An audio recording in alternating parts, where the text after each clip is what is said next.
Welcome, everyone, and thank you for joining another DevTest Community Webcast. Today we're going to be covering vTDM, which is a new feature in CA Test Data Manager. On the phone today we have Keith Puzey, who is an Engineering Services Architect for the TDM product. He's going to be giving the presentation today. As we're going through today's presentation, if you have any questions, please feel free to put them into the Q&A box that's in the bottom right-hand corner of your WebEx screen. You can put your questions in there, and then we'll get to them at the end of the session today. At the end of the session, we will also open things up for verbal questions, so if you have a question you'd rather ask over the phone, you can hold it until that point as well. All right, so let's go ahead and get started. I'm going to turn the call over to Keith. Take it away, Keith. Thanks, Melanie. So, good morning, good afternoon. Welcome to this presentation on vTDM. So, as Melanie said, I work for the as part of the TDM engineering team. And today what we're going to talk about is, when the slide changes, we're going to go through just a really high level why test data management. So just a couple of slides on data positioning and the approaches that you use with TDM. And then we'll get into detail as to what is vTDM, how does it plug into the existing TDM framework. And then we've got a demonstration where we'll show TDM and vTDM being connected and then actually cloning a database, putting data in it, and then actually doing a find and reserve of that data. So if we get started, like we've got a couple of slides just positioning. So obviously, why do you need test data management? And these are all the good reasons. It's compliance, it's security, it's efficiency, enabling teams to have the right data at the right time when they require for test data. And to a lesser extent, we're reducing storage costs. So not just making sure your data is compliant and secure, but also in a way that's efficient. So when we look at the different approaches, when we talk about test data management, this is your traditional approach for managing test data. So you start with your copy of your production database. So you've got your very large production database. And obviously what you need is to get that data to your testers. So in the traditional way, you would take that data, make a copy, you would subset that data down into a smaller group, then you have to mask it to remove any PI data, personal data, and then you have to then make that available to your testers, which invariably means keeping lots of copies of the databases, managing those, versioning them, and that kind of thing. So within the CA toolset, we have CA Test Data Management. And the tool set is there to help you drive your test data requirements. So we can do things like, as you see at the left bottom screen here, your production data on your production server. Initially, we can help you profile it. So looking at that data, identifying what's in the database, identifying where you've got data that may need to be masked, and then allowing you to take that data to subset it, take it into smaller chunks of data, but not just subset it, but also intelligently, so you get the range of data in that subset, and then to mask it to make sure that that data is fully compliant before you can move that into the lower environments. Now, once you've done that, so once you've done that step of getting your data into this masked subsetted format, we can now use tools like vTDM to take that gold copy of your database and then make it available to your testers. So pick that data up, use it within vTDM so a tester can request access to a copy, and we'll show you that in just a little while. And as you can see in the catalog, so within TDM, within the TDM portal, we can then also do things like self-service provisioning. So allow end users to actually generate data, to find data and reserve it, as well as the cloning that we're going to show you with vTDM. And in the demonstration, we're going to show you all these components working together. So this is where vTDM kind of fits into our story. So on the left, this is the existing TDM product set. So the modeling, the profiling, the discovery, the subsetting, masking, and also the synthetic data generation.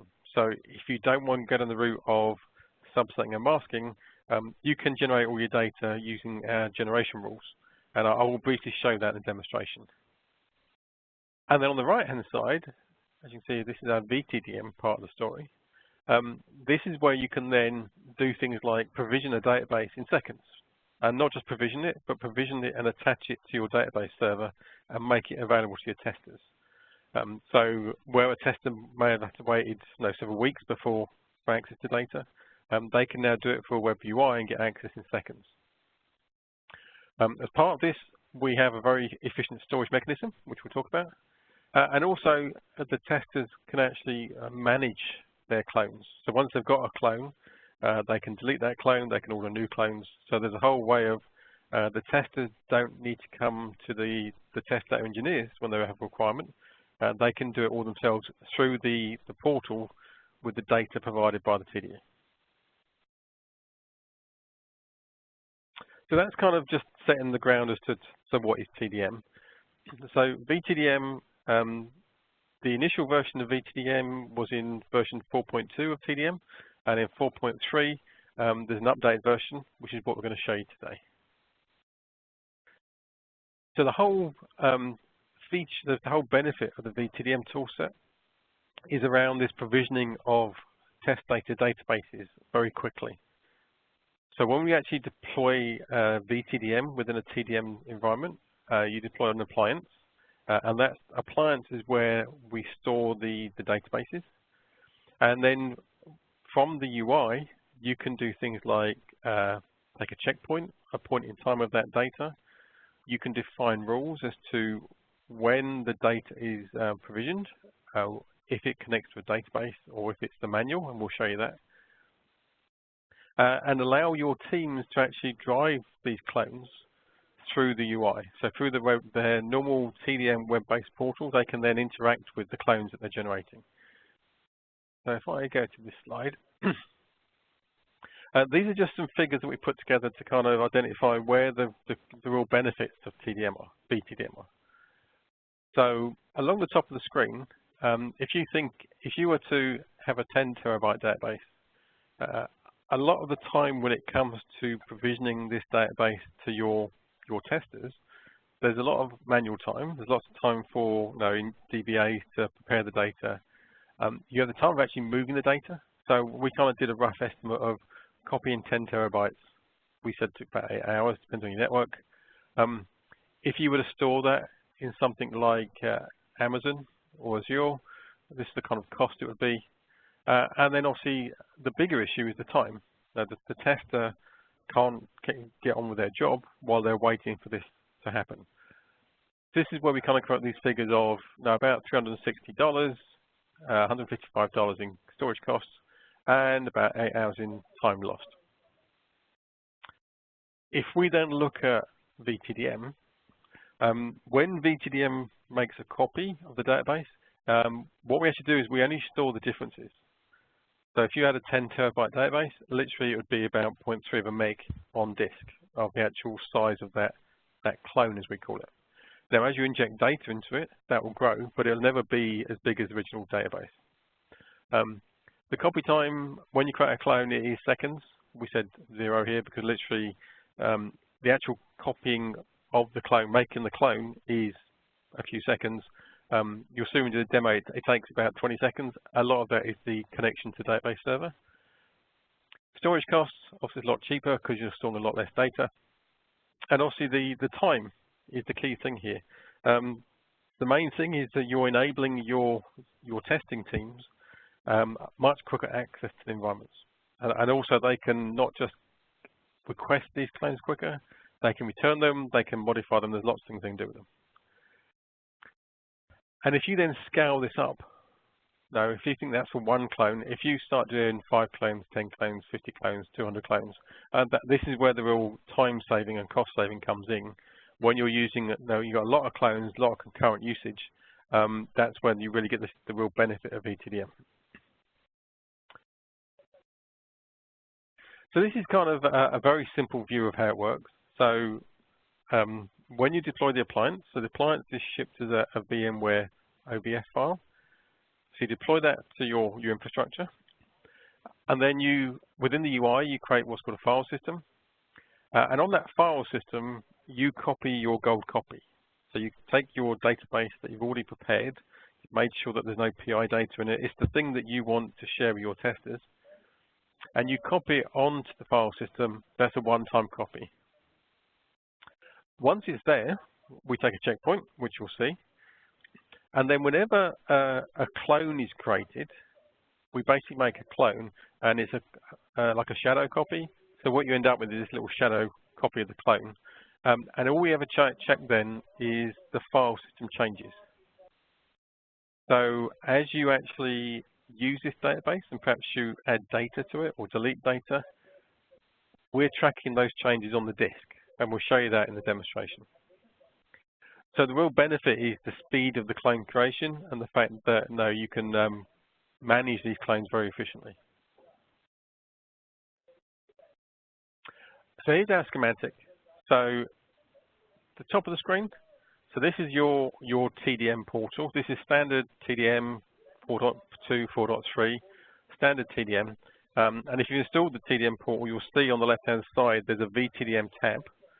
And that's where you configure the connection to the appliance. So the appliance is this VMware OVF file that you deploy to your VMware environment. Once it's there, you connect the portal to the appliance, and that's literally one screen. You put in the IP address or the name and the login credentials to connect. And once that is connected, so once your appliance is connected to the portal, you then take your gold copy of data from your database and copy it onto the file system to make it available to your testers, at which point your testers also use the portal to then request copies of to create their clones. So the portal drives all the management actions, and then on the file system itself that's where we create the clones and the copies, and also we do the auto attaches to databases. So with 4.3, we support Oracle and SQL for these attaches. You can also do manual if you want to just create a clone and not attach it to a database, and we'll show you that when we go for the demonstration. Now, I've used a few terms, and what we do is just briefly touch on what these terms mean when we talk about vTDM. So when we talk about a clone, so a clone is something that a tester has created as a copy of a checkpoint. So the checkpoint is created by the TDE. So the TDE will go into the admin UI, create a checkpoint.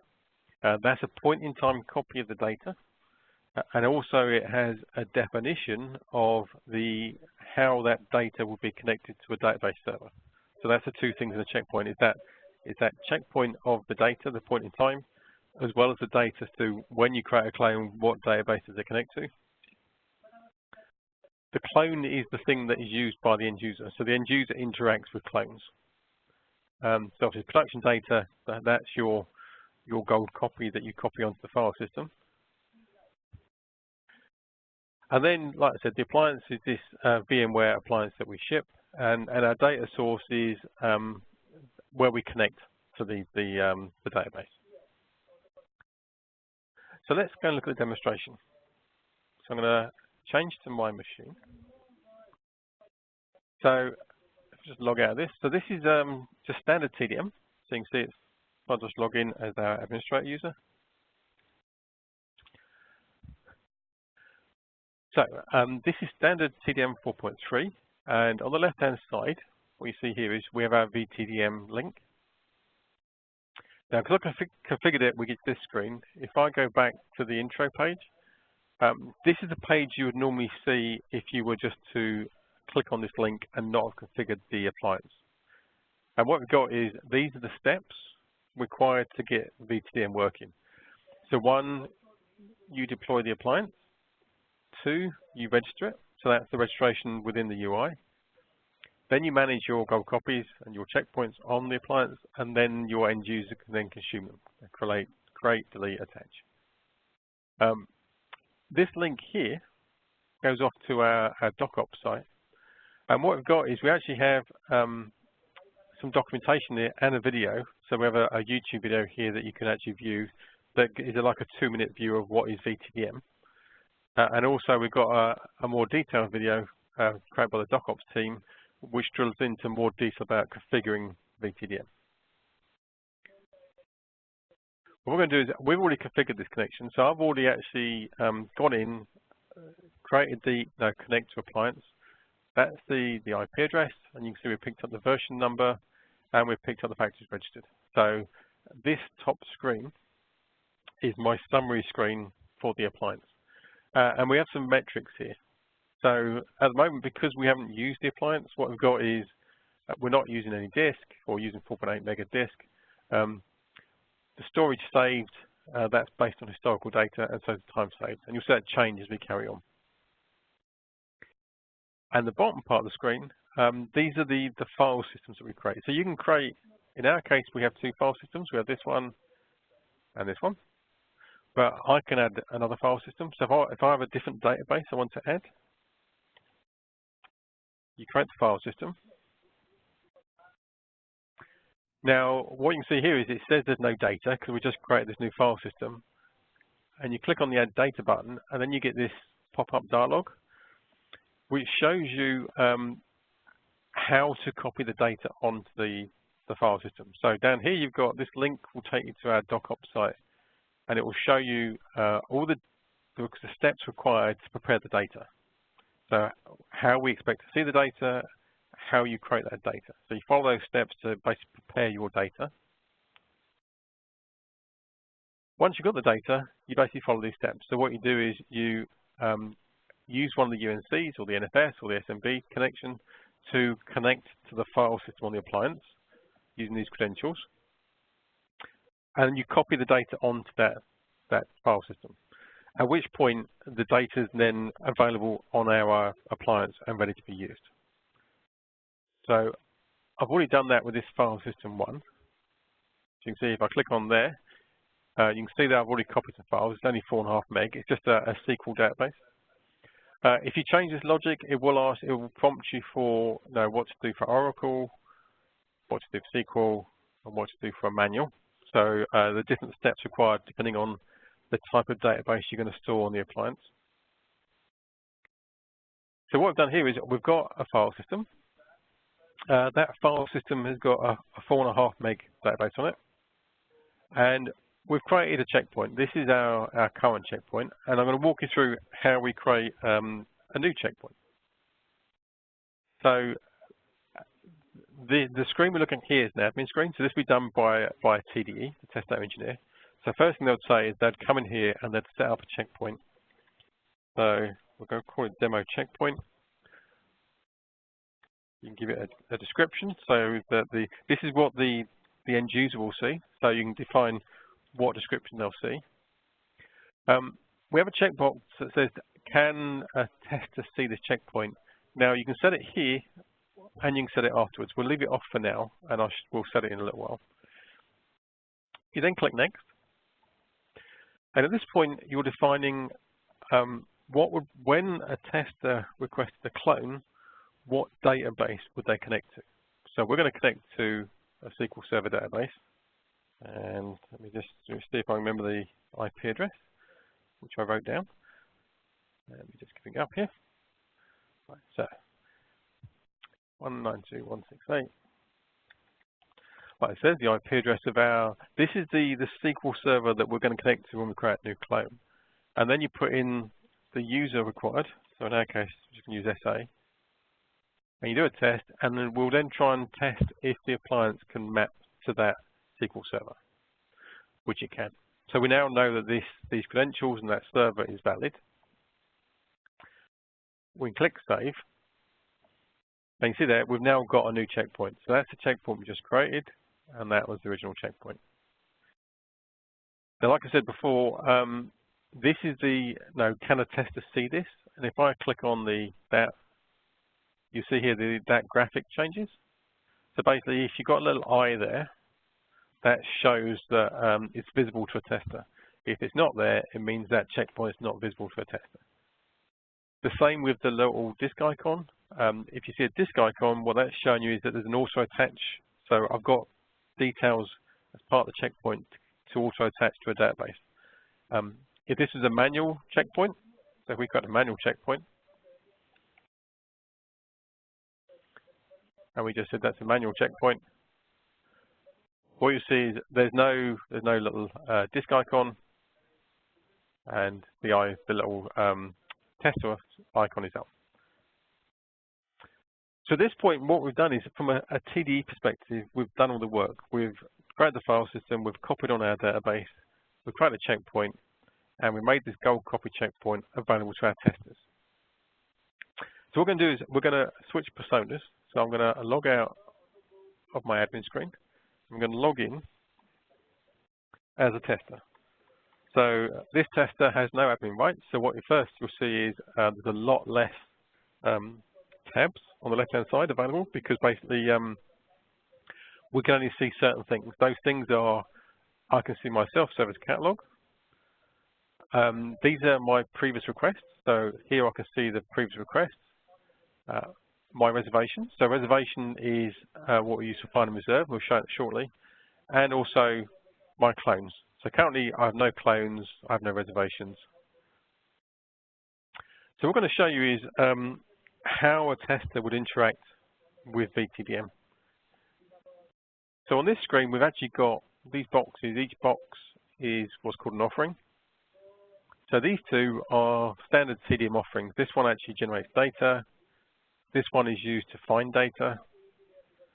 And these ones with the vTDM icon are vTDM. So we're going to create a clone of this gold copy. So remember when we were in the admin screen, we had the gold copy checkpoint.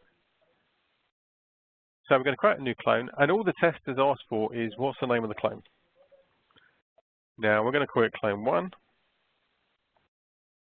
And then what happens is when I click create, we're doing a few things. One is we're making a copy of that database on our appliance, and also we're auto attaching it to our database server. And you see that's just finished. And if I go to the SQL management tools, and we just refresh this, what you now see is we've actually created a clone of that database. We've attached it to this SQL server. And as far as SQL is concerned, this is just a normal database. So we can go in here, we can do a select on that table, and this is a standard database table. And if I run this little count statement, we can do a count, and we can see that there's 91 records in this database. So at this point, the tester has the database they need. Yeah, so if we're the tester, then click on this details button. They have the JDBC connector here. They have all the details they need to actually use that database we just created. They can also email these details. It'll email it to the logged in user. Now what I'd like to show you now is how we can then interact with that new database. So how can we use the normal TDM tools to then work with this database we just created? So we're going to go back to our administrator quickly. So we're back in as the administrator. And if I look at the vTDM screen, what you'll see here is it now shows there's one clone. So we have one clone, which is consuming 150K. So our database, which is 4.5 meg, that clone is 150K. And you can see that some of these graphics have changed now to show the fact that we're saving some space. But what I want to show you is how we can actually then inject data into this new clone and also then interrogate the clone. And we're going to do that using normal TDM data generation. So in our generator screen here, we've got a generation rule just here. And this rule, if I click on our customers, what we've created here is this is a table in our clone. So the fact I called it clone 1, these are kind of hard-coded for our demonstration. But what we've got is in that table, we have a table of customers. And that table has first name, last name, city, country, and phone number. And what we've done is we've created a generation rule that will actually inject data into that database. So if I click on this first name, just go into our editor. This is the rule we've created. This is the synthetic data generation rule we've created. And all it's saying is use a seed list. So a seed list is a list of names, a list of values. And this seed list has first name and title. So it has two columns. The first column is the first name, second column is the title. and we're using column 1, so we're using the first name. So if I click validate, what you've got there is a random first name from our student. So when we inject this data, we're going to get a random first name in this column. If I change that to number 2, and we do the same thing, you're going to get a random gender. Yeah, so Mrs., Mrs., Miss. And we're going to put that back to the first name. So we've now generated this very simple generation rule where we're going to inject a first name there, a random last name, a random city, a random country, and a random phone number. And I'm going to just edit this one, and we're going to put on the end of this, we're going to put in this random city, and also we'll put in a string at the end to say demo. So basically saying add that and then put on the end. So you can build very complex rules here. You can actually have multiple functions on the same injection of data. We're doing very simple, inject a C list and followed by a string.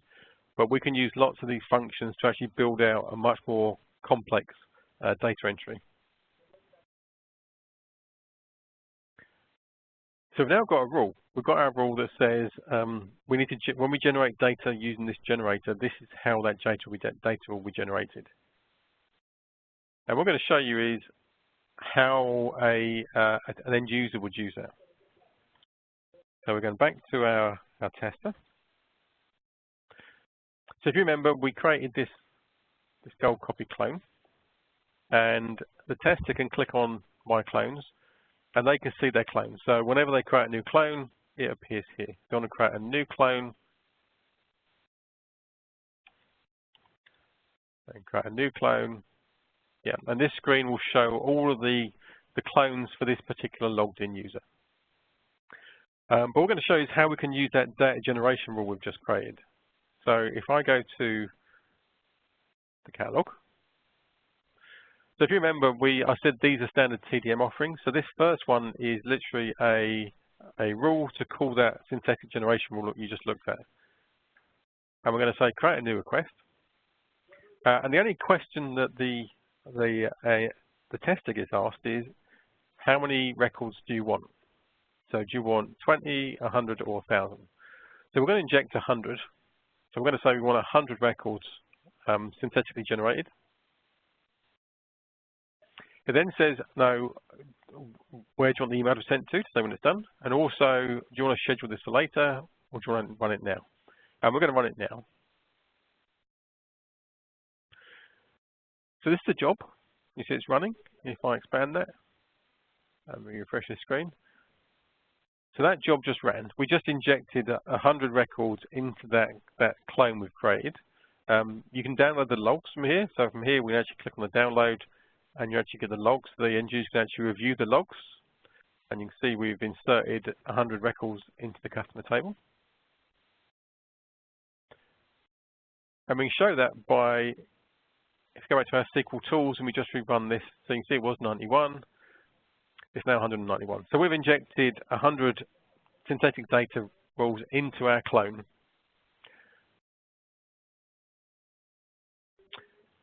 And now what we want to do is we want to actually interrogate that data. So again, back to our catalog. So this rule was the generation of data. We have a rule here that's using TDM's find and reserve functionality. So if I come into the find and reserve,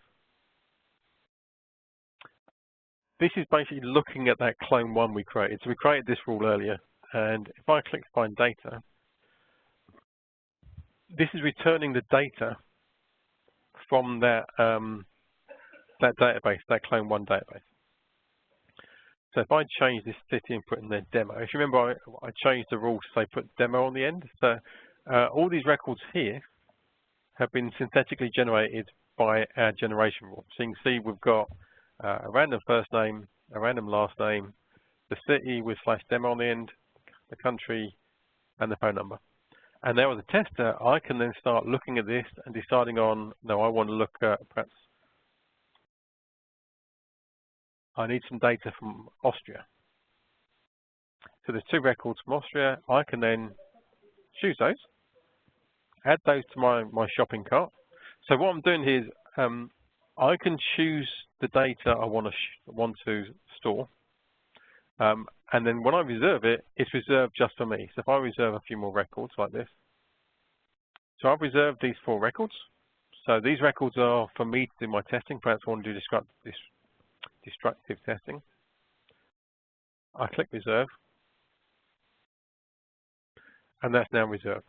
So if I go back to the screen here, what I've done is we're showing how this is not part of vTDM. Obviously in vTDM, all that data could be in the database already, but this is showing how TDM can work with vTDM. So if I drill into here, as a tester, I've now got all my test records that I can now work with. And when I reserve them, other testers can't reserve them. So these are unique for me within my database. I can use this, I can delete them, I can update them, and there's no risk of me affecting anyone else's testing. So at this point, what we've got is I have my clone. It's attached to my database, and from this screen, you can see that the clone 2, which is the base native clone, is 150K, and clone 1, which is the one where we've injected this data and just done the final reserve, is actually 50K bigger. So in this one, we have 100 extra records. So we're only tracking those changes. Literally on this screen, we're just tracking those changes within the database. And if we just go back to our administrator screen,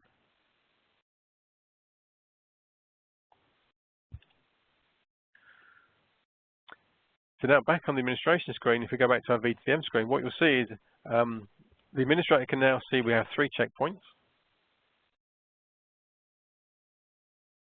Those checkpoints are using, in fact, we have 2 checkpoints. What did I say? Sorry. Oh no, we're 3 checkpoints. We have 2 clones.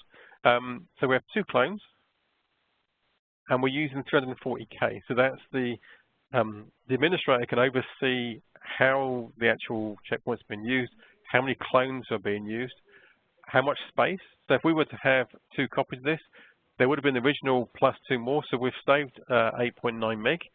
Now obviously that's nothing in the scheme of things, but this is a terabyte database. That could be a huge saving.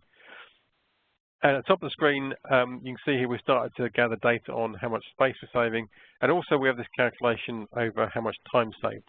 So that time we talk about as in, if you were to copy this file manually, we have an algorithm that works out how much time that would be.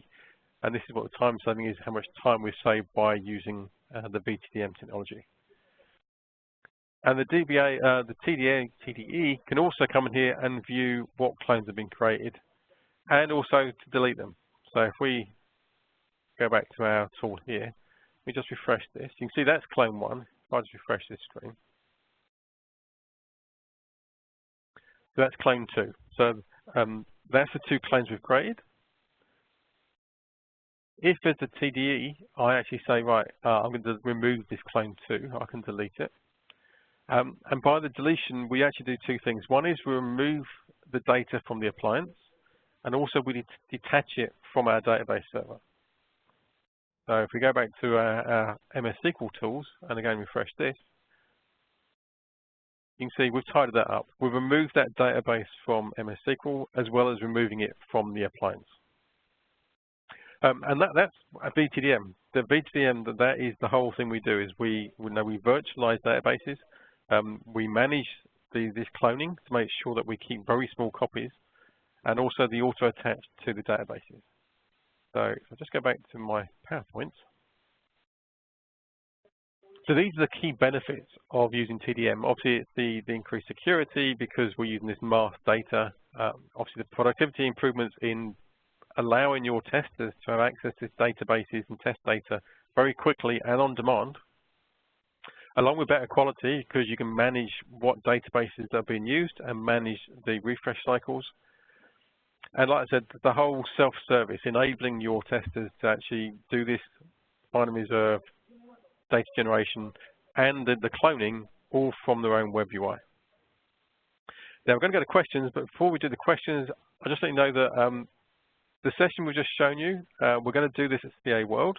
So if any of you are coming to CA World, please come along. We're going to do a hands-on lab, exactly what we just did here, and you get a chance to actually play with the tool and also talk to myself and my colleagues about vTDM. So at this point, Melanie, any questions? Yeah, so we did have one question come in from Jared. He's asking if you could demo a specific feature, setting up the appliance pre-portal and how to interact with VMware to set up a data source. Is that covered under vTDM? Let me go back to my screen. What I can do is I can detach. So if I delete that clone, let me just delete the clones. So if I go back to my vTDM screen, so I'm going to remove this. So that's my IP address. Let me remove this appliance. So I've just unregistered appliance. So this is what you'd get if you started with an empty, brand new vTDM box. Yeah. So this is you get to the screen, and then you get to here. Now, before you get here, what you have to do is deploy the appliance. Now, the appliance comes as an OVF file. So let me see if I can start this up. So what you do with the OVF is you literally start vSphere client, and you then point it to your OVF file, and you do an import. It's as quick as that. I'm just starting up my vSphere client. And then once the appliance is deployed, you actually get asked questions. So there's a form that comes up that'll ask you things like the IP address, the credentials, and the passwords. You get prompted as part of the deployment of the OVF. And then, that's just started. If I drag this onto the screen, you can see. I must apologize. This is one of my test systems, so it's full of other data. From the VMware tools, you would do deploy OVF template, like so. You then go and find the system has detected that a minimum number of lines are connected to this conference. Sorry about that. Do you want to continue your meeting? Broadcast. Press 1 to confirm. We're good. If there is no response, the conference will end. Okay. Let me just find the appliance. Right, so here's the appliance. These are actually demo appliances. We have some we use internally. They're smaller. In fact, that might be one. We can use that one. Yeah, so what you do is you would choose the appliance. You do next. It brings this screen up, and then all you do is you walk through the screen, you give it a name, you choose where you're going to deploy it to, you choose the location of the appliance. So this is normally done by your VMware team. So, which network, and then you get this form. So this is where you'd fill in the details. So you'd fill in if you don't fill this in, if you leave it blank, what we do is we actually default to vTDM username and password. We use DHCP for the IP address, and all these settings we picked up from DHCP. So if you just do next, next, next, what you'll end up with is a DHCP appliance. And then when you deploy it, you do finish. And what we're now doing is we're copying that OVF file to the VMware environment and deploying it. And that will take a few minutes. Then when it starts, you'll get your IP address. Now, if I show you my machine locally, so what we've got here is I've got the appliance running on my local machine. So this is actually the appliance. It's based on FreeBSD is the operating system. And you can see here, when it boots up, mine's configured for DHCP. That's the IP address. That's the host name. You shouldn't need to log into the appliance. However, we do give you the default password in the documentation if you ever need it. So that appliance is running on this 192.168.200.50. And now it's there. All you do is you put the IP address in there, and you put in the default password. The default password is vTDM admin, and you click register, and that's it. So we've now just literally configured and attached that appliance ready to go. And you've now got an empty appliance, and we can then go through and start doing the file system, add data. All the things we just walked through, you would now do using the portal. and that's how you set an appliance up from scratch. Does that answer the question? Jared, if you have any follow-up questions, you can feel free to enter them. Oh, question answered. Okay, awesome. Are there any other questions, guys? You can put them into the Q&A box, or at this point, if you have any questions you'd like to ask over the phone, you can click #6 on your telephone keypad to unmute yourself.